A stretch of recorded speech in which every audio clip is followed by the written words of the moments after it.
In this country, touching one animal can send you to prison. In some places, it can even get you killed. But another animal, feared almost everywhere else in the world, is fed, protected, and worshipped.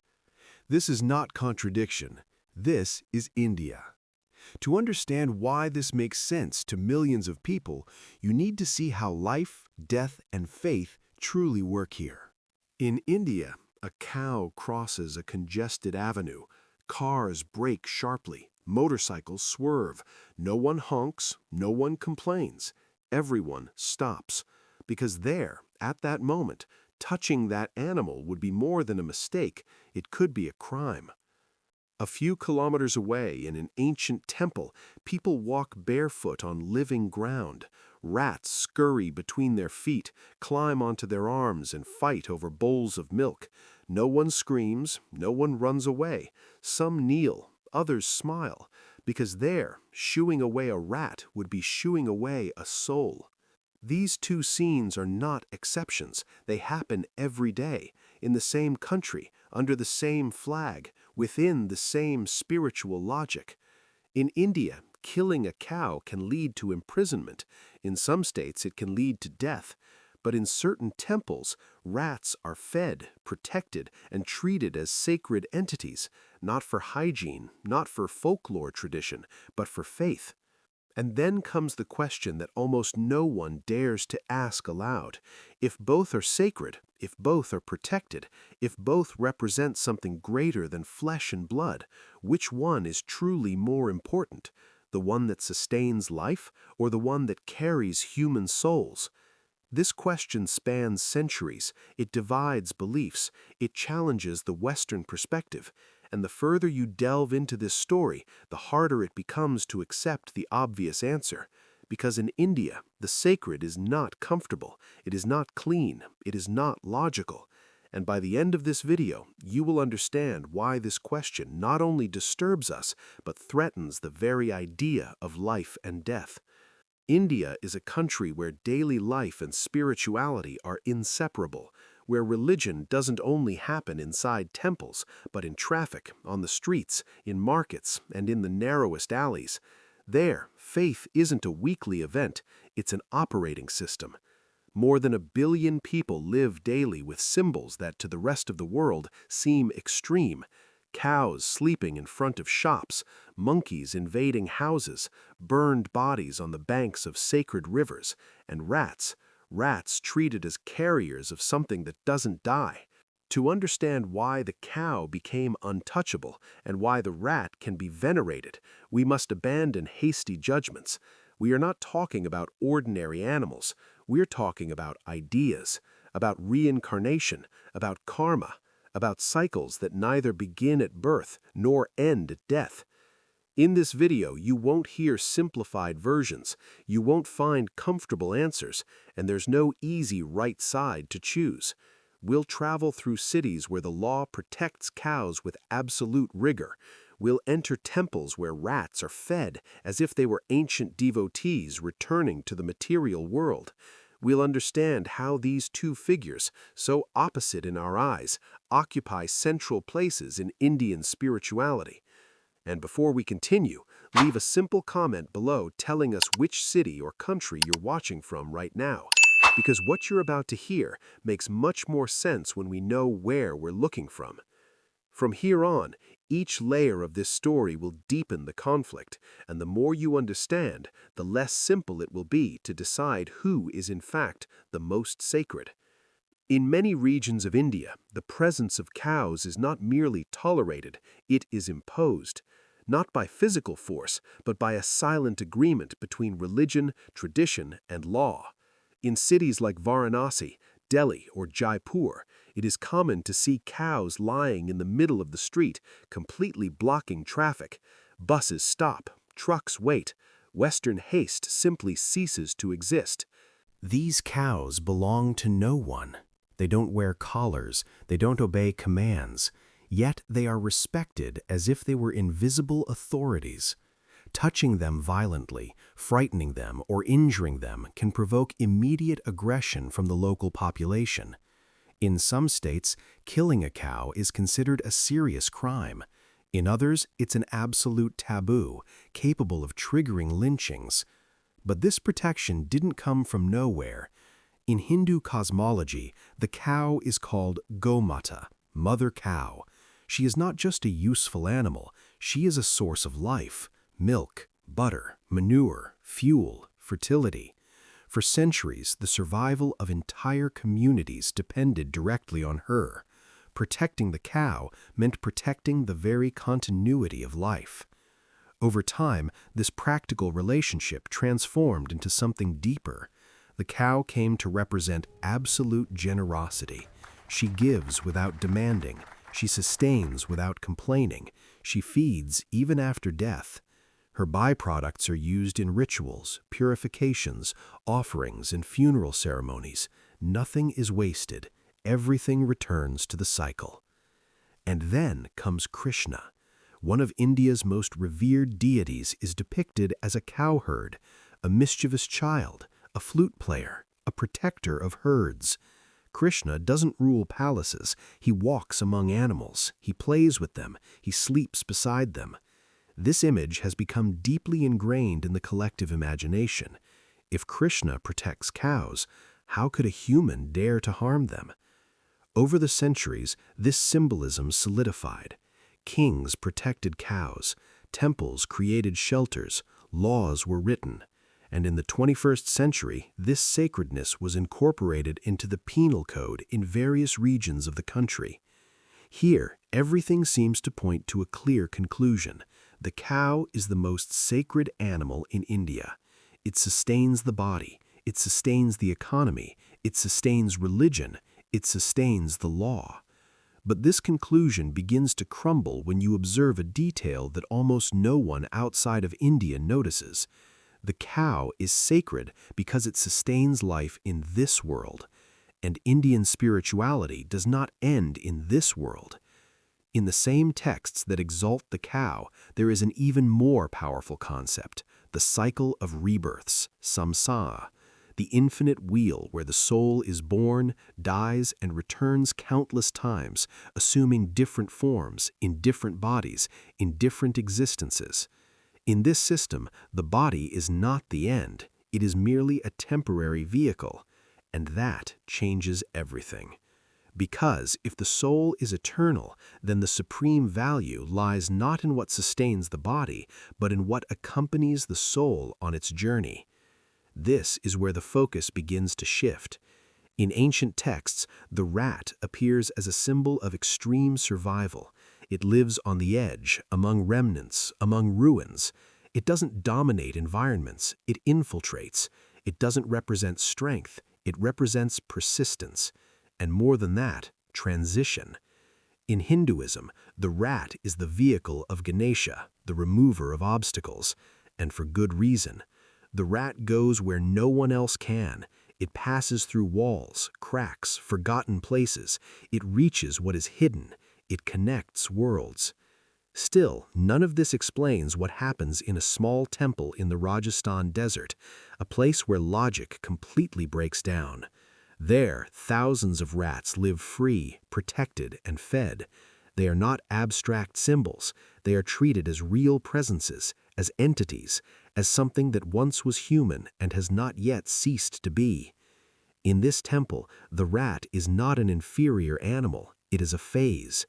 But before getting there, it's necessary to understand the silent conflict that this idea creates. Because if the cow is protected by human laws, the rat is protected by something older, and this difference is subtle yet devastating. The cow represents order. The rat represents transition. The cow keeps the world functioning. The rat reminds us that the world is not permanent. While the cow treads firmly on the ground, the mouse moves in the shadows. While the cow is visible, the mouse is almost never noticed. And perhaps that is precisely why it becomes dangerous to modern logic, because it questions what truly matters. In India, no one disputes the importance of the cow. That's already settled. What almost no one disputes is what happens after death. And it is at this point that the rat begins to occupy a space that the cow could never occupy. The cow sustains the present. The rat guards the future of the soul. And the closer you get to this idea, the more evident it becomes that the initial question wasn't simple. Perhaps it never was. Because by protecting cows, India protects visible life. But by venerating rats, it protects something that cannot be seen. And in the next part of this story, you will enter the place where this belief ceases to be theory and becomes daily practice. A temple where no one can run, where no one can scream, where the ground moves, and where the rat ceases to be a symbol and becomes an answer. The road leading to the temple is dry, silent, and uneven. The Rajasthan desert offers no clues as to what is about to happen. There are no flashy signs, no tourist advertisements, just a steady stream of people walking toward an ancient, light-colored stone building, surrounded by metal railings and low gates. Before entering, everyone does the same thing. They take off their shoes, not out of respect for the ground, but out of respect for those who live on it. As soon as the gate opens, the sound changes. It's not a loud sound, it's not an obvious noise, it's a continuous movement, an almost imperceptible rustling, something that crawls, runs, hides, and reappears. The ground is not static, it pulsates.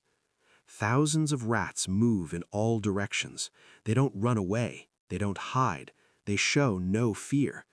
They walk among human feet with the naturalness of those who belong there. They climb steps, they scale walls, they balance on bowls of offerings, they drink milk, they fight over grains, they sleep in small groups, huddled together in dark corners. And nobody tries to shoo them away. Here, stepping on a rat isn't just an accident, it's a spiritual tragedy. People walk slowly, they drag their feet, they watch each step. Some close their eyes, others murmur prayers. There is tension in the air, but not in the sense of physical danger. It is a reverent caution, a different kind of fear, the fear of hurting something that shouldn't be hurt. Because according to local tradition, these rats are no ordinary rats. They are called kabas, and each one is considered the reincarnation of a human devotee. Legend says that centuries ago, a holy woman had a wish denied by death itself. In response, she broke the ordinary cycle of existence. Her followers would not be judged, they would not be punished, they would not be cast into lower forms by negative karma. They would return as rats inside the temple until they were ready to be reborn as humans. It's not a metaphor, it's not symbolic, it's literal. Therefore, eating alongside rats is considered a privilege. Drinking milk from the same container is seen as a blessing. Sharing food means sharing destiny. Elsewhere in the world, rats represent disease, filth, pests. Here, they represent continuity, memory, the persistence of the soul. There is something even more disturbing. Among thousands of dark rats, a few are white, extremely rare. Spotting one is considered a direct sign from the deity. Many believe that these white rats are manifestations of the very entity venerated in the temple and its children. When someone sees one, silence falls. People kneel. Some cry. The temple is home to about 20,000 rats. Every day, approximately 400 liters of milk are offered. Grains, fruits, sugar, nothing is refused. Nothing is considered waste. Because there, feeding a rat is feeding a soul in transit. Now compare that to a cow. No cow anywhere in India receives that kind of spiritual intimacy. It is respected, protected, revered from a distance, but nobody believes that the soul of a relative is inside a specific cow walking at their feet. The cow is collective. The rat is individual. The cow represents a principle. The rat represents a person. And this difference completely changes the game. Here, we are no longer talking about abstract symbols of abundance or generosity. We are talking about identity, about personal continuity, about someone who was, died, and is still there. The temple doesn't try to convince visitors. It doesn't offer modern explanations. It doesn't adapt to the discomfort of others. Faith doesn't ask for permission. It simply exists. Some visitors come and go quickly, unable to bear the experience. Others stay for hours, sitting on the floor, watching the rats, waiting for something they can't define. A feeling, a sign, a recognition. The smell of the place is strong. Sour milk, fermented grains, ancient stone. The heat is constant. Time seems to slow down. There are no visible clocks. There is no hurry, only repetition, feeding, walking, observing, waiting. The dust suspended in the air moves with the light that enters through the cracks. Golden particles float silently. The sound of bare footsteps mingles with the grinding of small claws on the stone. There is a rhythm here, slow, organic, almost hypnotic. And then comes the question that no one answers directly. If these rats carry human souls, if they are protected by absolute faith, if harming them is considered a grave sin, don't they occupy a spiritual level above any other animal, even the cow? This question is not debated aloud. It is avoided, because accepting it implies something uncomfortable. It implies admitting that spiritual value is not linked to appearance, utility, or physical grandeur. It implies admitting that something small, despised, and invisible can carry more spiritual meaning than that which sustains entire cities. And it is precisely here that the conflict becomes impossible to ignore. The cow is protected by society. The rat is protected by the sacred. The cow depends on laws, customs, and vigilance. The rat depends on a belief that no one dares to challenge. And when a law conflicts with a faith, faith almost always wins. In the next section, this tension will transcend the temple walls. It will enter the realm of politics, violence, and the modern contradictions of a country attempting to reconcile ancestral tradition with the contemporary world.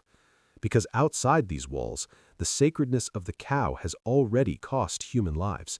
And the question becomes different. What happens when the sacred ceases to be a symbol and becomes a cause of death? Outside the temple, the sacredness of the cow is not silent. It is noisy, political, and in many cases, violent. Unlike the rats, protected by ancient walls and localized faith, the cow traverses streets, states, and ideologies. It is not confined. It imposes its presence. In several regions of modern India, specific laws prohibit the slaughter of cows. This is not merely a religious tradition, it is formal legislation, with penalties ranging from heavy fines to imprisonment. In some states, the mere suspicion of illegally transporting beef has been enough to provoke public aggression. And these aggressions are not symbolic. There are records of people beaten to death in broad daylight, accused of killing or eating beef, truck drivers lynched, families attacked, shopkeepers dragged from their homes. In many cases, no concrete proof, only rumors, only faith armed with certainty. In 2017, a man named Pelu Khan was beaten by vigilantes in Alwar, Rajasthan. He was transporting legally purchased cows. He had documents. He had permission. He died days later in the hospital. 55 years old, a family man. His attackers claimed they were protecting sacred animals. That same year, in Jharkhand, 3 men were dragged from a car and beaten to death. The charge was transporting beef. Later investigations revealed it was buffalo meat. Legal, commercial, irrelevant to those who had already decided to kill. These are not isolated cases. Between 2015 and 2018, more than 40 fatal attacks related to cow protection were documented. Most of the victims belonged to religious minorities, Muslims, Dalits, and people who historically work with leather, cattle transport, or the meat trade. In this context, the cow ceases to be merely a spiritual symbol. It transforms into a moral boundary. Whoever protects it belongs to it. Whoever threatens it becomes an enemy. This creates an uncomfortable contradiction, because while the cow is defended with almost military fury, the temple rats remain untouched, silent, invisible to public debate. There are no national laws protecting rats. There are no fiery speeches about them. There are no crowds ready to kill in their name. And yet, no one dares to violate the temple. No politician proposes to eradicate the rats. No health authority invades the place. No police force tries to impose modern hygiene rules inside, because everyone knows that crossing that line would have consequences that don't fit within the legal codes. This reveals something profound. The sacredness of the cow has been institutionalized. The sacredness of the rat has remained untouched. The former became a symbol. The latter remained a mystery. When something becomes a symbol, it can be used, manipulated, instrumentalized. The cow came to represent national identity, cultural purity, religious separation. It ceased to be merely a spiritual symbol and became a political marker. The rat, however, never served that purpose. It's too small for speeches, too repulsive for propaganda, too inconvenient for slogans. And perhaps that's why it remains pure within the spiritual logic that surrounds it. While the cow is on display, the mouse is hidden. While the cow shares, the mouse remains restricted to those who accept the discomfort. This difference creates a cruel paradox. People have died in the name of the cow. No one dies in the name of the rat.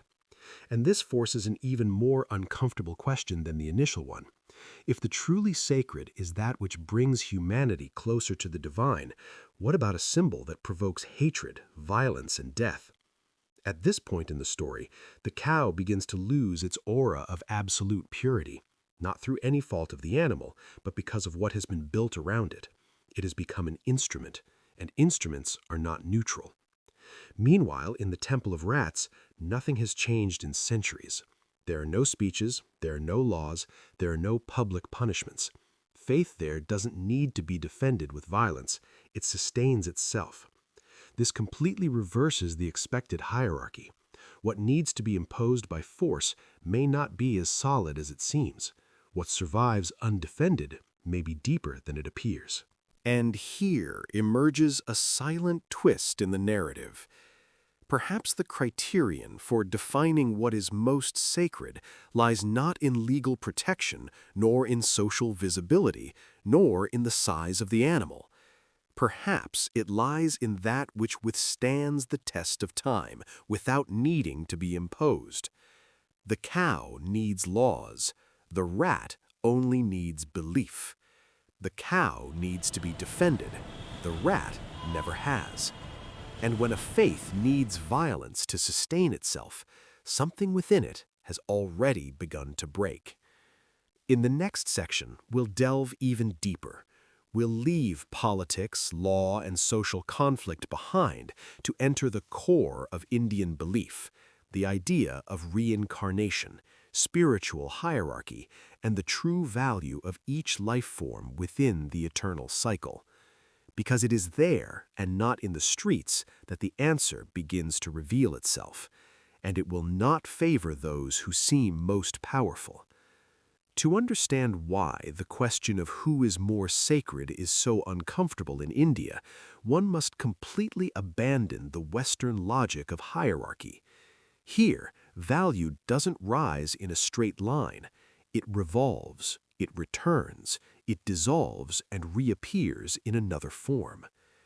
At the heart of this vision is reincarnation. In Indian cosmology, life doesn't begin at birth nor end at death. What is born is merely a body. What dies is merely a vehicle. The essence, the soul, traverses all of this like someone traversing a road too long to be traveled in one go.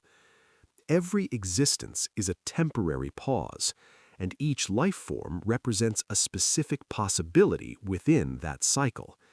This means that a human can be reborn as an animal can return as a human, not as arbitrary punishment, but as a direct consequence of past actions. Karma is not punishment, it is logical continuity.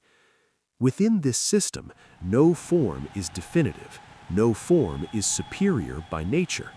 What exists is momentary spiritual function. This is where the cow begins to reveal its true role.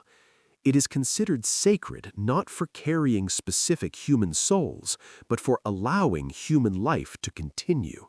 It sustains the physical body, it nourishes, it maintains material order.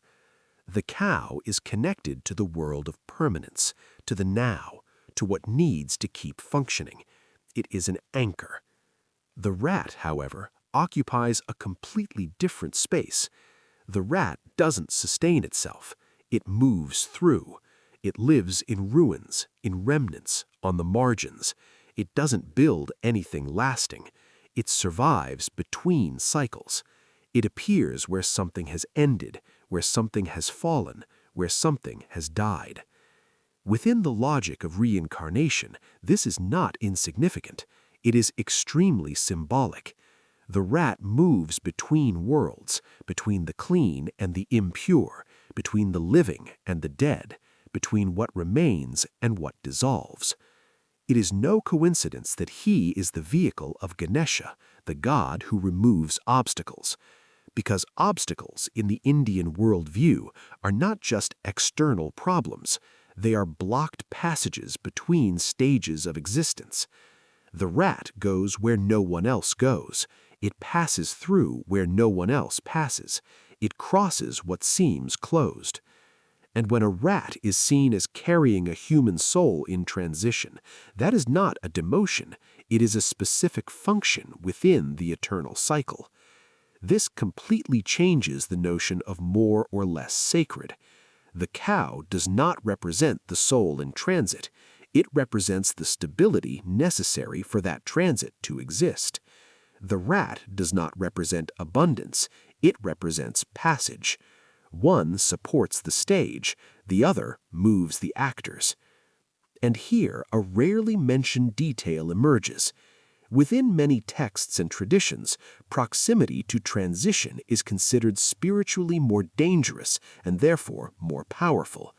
Places of death, decay, and rupture are seen as liminal, portals, zones where the veil between worlds is thinnest. This is why funerary rivers are sacred.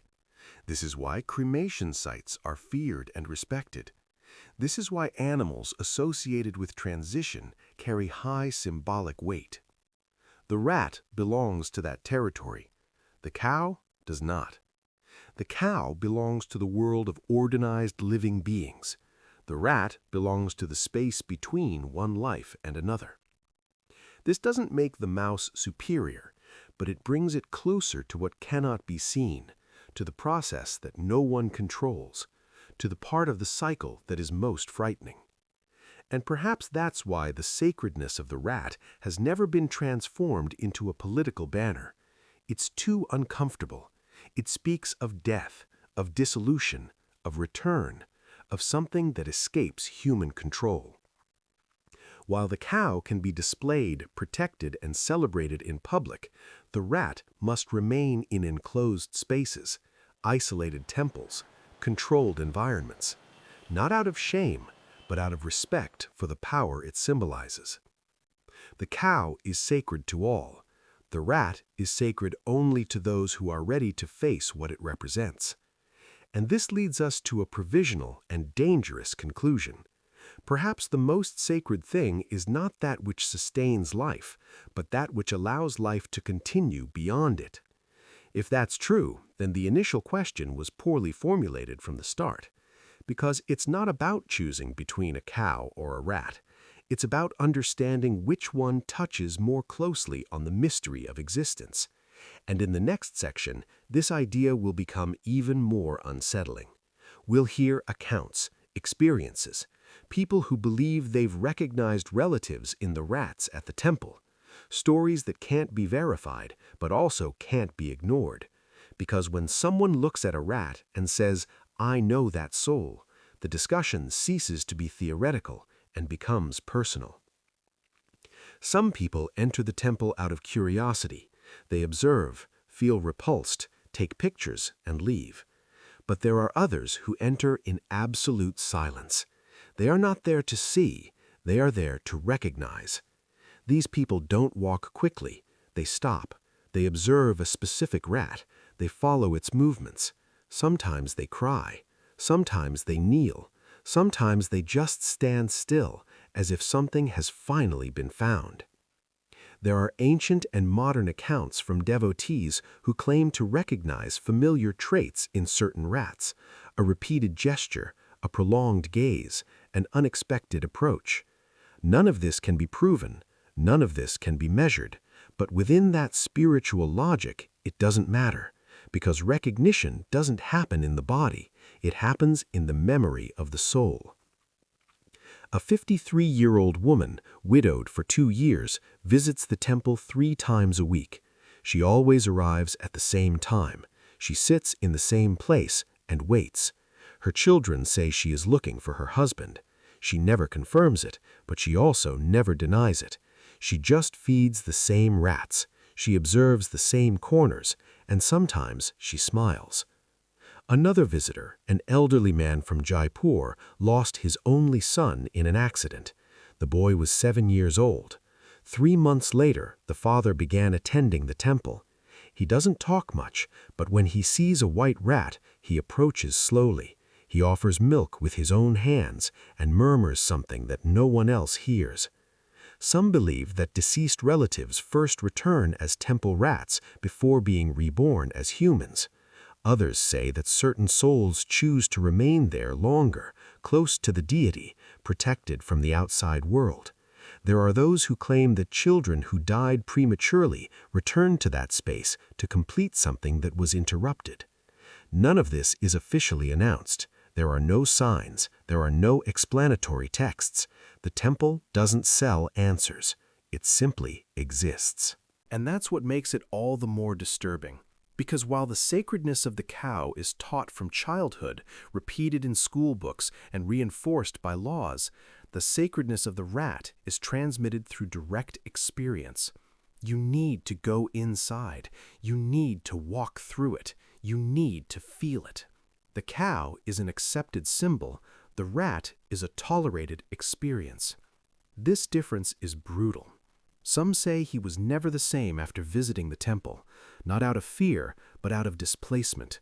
The feeling that something fundamental about life and death had changed, that the boundary between human and animal had ceased to make sense, that the body had come to seem like just a temporary garment. These people rarely talk about it in public, not out of shame, but because they know there are no adequate words to explain it. How do you describe the feeling of sharing food with something that may have been someone you loved? How do you accept that something you would instinctively step on elsewhere can carry a continuity that spans generations? This type of faith does not seek conversion. It does not need to be defended. It does not care about being understood. And perhaps that is precisely what makes it so resistant to time. While ideologies change, laws fall, and symbols are disputed, the temple remains, century after century, rat after rat, life after life. And here, the initial question begins to dissolve completely, because whoever reaches this point realizes something uncomfortable. The cow was never a competitor of the rat. They don't compete for the same spiritual space. The cow protects the world so that life can happen. The rat protects the passage when life ends. One maintains, the other transforms. And then the final layer of this story emerges. Perhaps the mistake isn't in asking who is more sacred, but in insisting that the sacred must occupy a fixed hierarchy.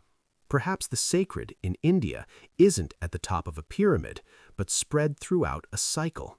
The cow at the beginning, the rat in between, and the human merely passing through both. And if that's true, then the question that opened this video doesn't have a single answer. It has an effect. It forces the viewer to confront something that almost no one likes to face, that the form you occupy today doesn't define who you are, that size doesn't determine value, that what seems repulsive can be essential.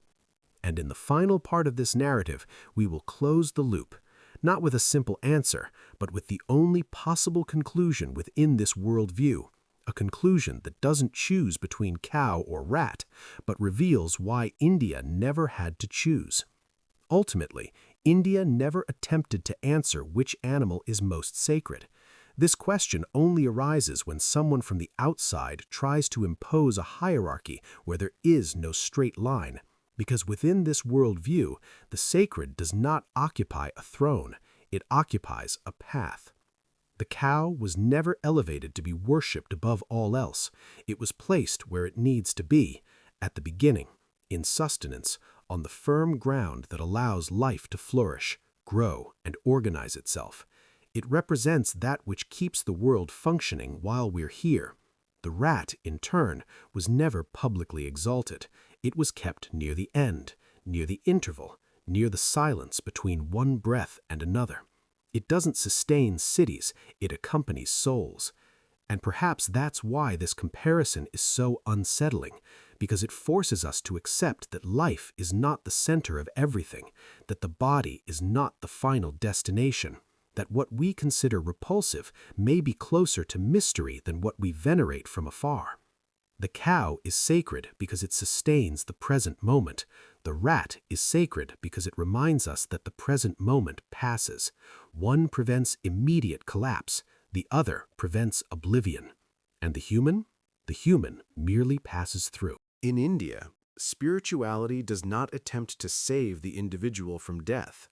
It attempts to teach them not to cling to the form they occupy. Therefore, the sacred appears in both the beautiful and the uncomfortable, in both the grand and the crawling. The cow teaches us to care. The rat teaches us to let go.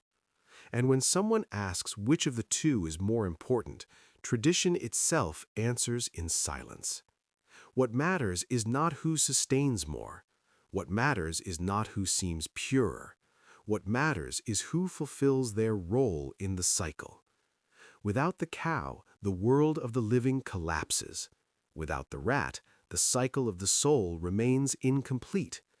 And that explains why India never had to choose between them.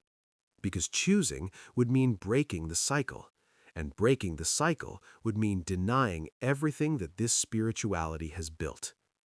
Perhaps the real shock for viewers isn't discovering that rats can be sacred, but realizing that the sacred isn't where the modern gaze expects to find it. It's where life begins, and also where it ends. This was another episode of Sacred Roots. If you've made it this far, leave a comment. Could you walk barefoot among rats? And more than that, in your view, what makes something truly sacred? Don't forget to subscribe to the channel to continue traveling with us through places where mystery has not yet been tamed.